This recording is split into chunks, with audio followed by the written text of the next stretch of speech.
Merhaba, selamünaleyküm dostlar. Bu videoda hepsiburada.com'dan aldığımız ikinci aksiyon kameramız GoPro Hero 7 Black kutu açılımını yapacağım. Standart ürün kargo ile geldi az önce. Hemen kamerayı açtık. Bakalım nasılmış. Kutu açılımını yapalım. Şunları bir keselim.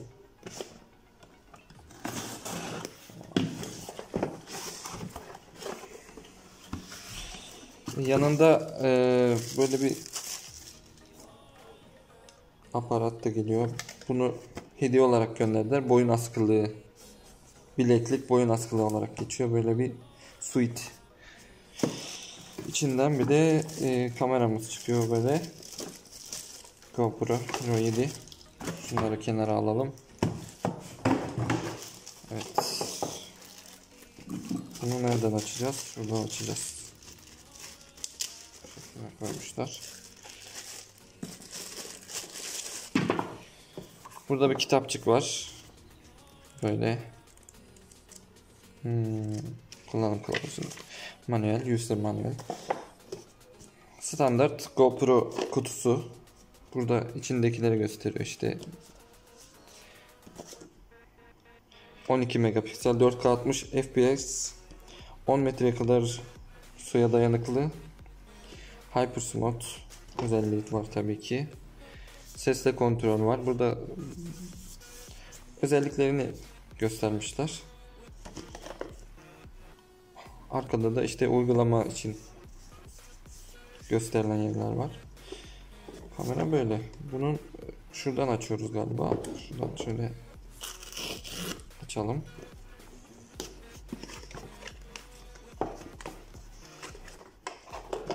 Şöyle çıkartıyoruz. Kamera burada. Buna bağlı olarak geliyor. Şurada kameramız böyle. Bunu bir çıkartalım önce. Vidasını açıp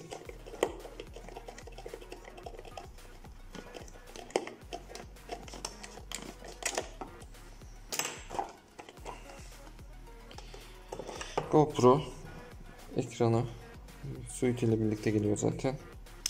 Bunu şöyle açıyoruz. Çıplak olarak göstereyim size. Burada Hero Black 7'si var. Burada tuşları var. Burada açma kapama tuşu var. Mod tuşu üstelik. Bakalım, çıkartamadım bunu da.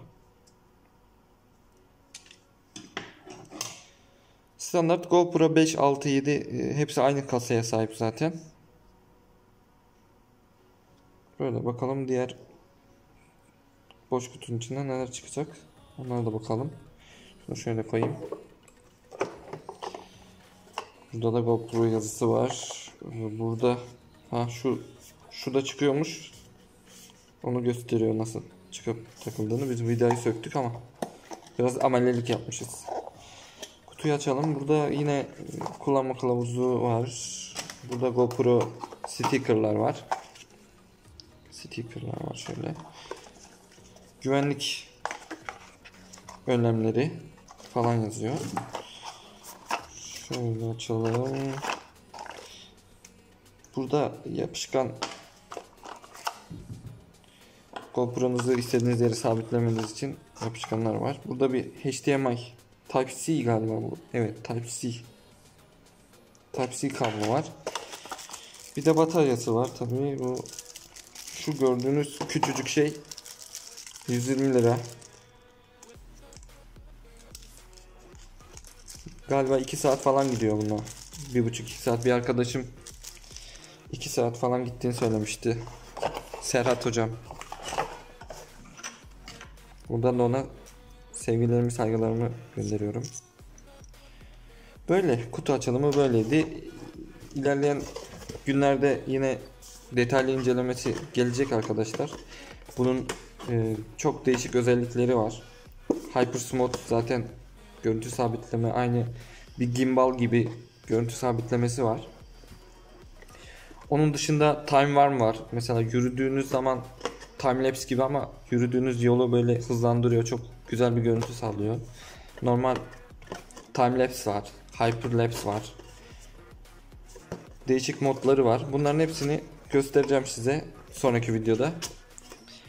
Eğer hala abone değilseniz abone olmayı unutmayın.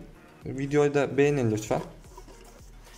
Yorumlarınızı da esirgemeyin. Eleştirileriniz olur, yorumlarınız olur. Bunlar bizim için önemli. İzlediğiniz için teşekkür ederim. Sonraki videolarda görüşmek üzere. Hoşça kalın.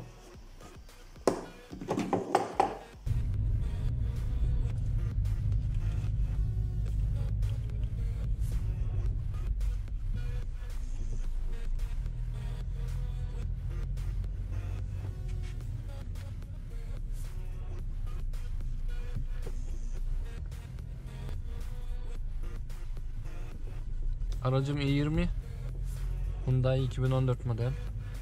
Bir önceki kasa.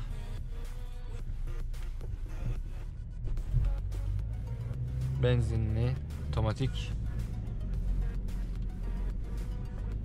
Aracımızdan memnunuz. İlk başta bize bayağı bir problem çıkardı.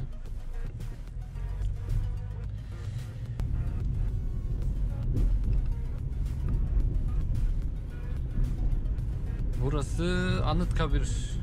Sol tarafta Anıtkabir var.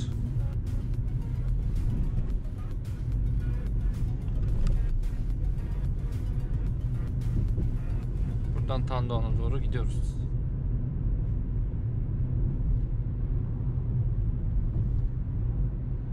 Aracın sevmediğim yanlarından bahsedeyim mi? Arkada kocaman bir LPG tüpü var. Bagaj yok denecek kadar az. Zaten küçük araba. Bir aile için pek ideal bir araba değil. Ama ön koltuklar falan çok geniş yani. Arka taraf biraz dar. Yani ön tarafta oturan için bir problem olmuyor ama arka tarafta oturan ve bagaj açısından pek geniş bir araba olduğunu söyleyemem. i20'nin. Bunun için yapılmış. Ona özel yapılmış.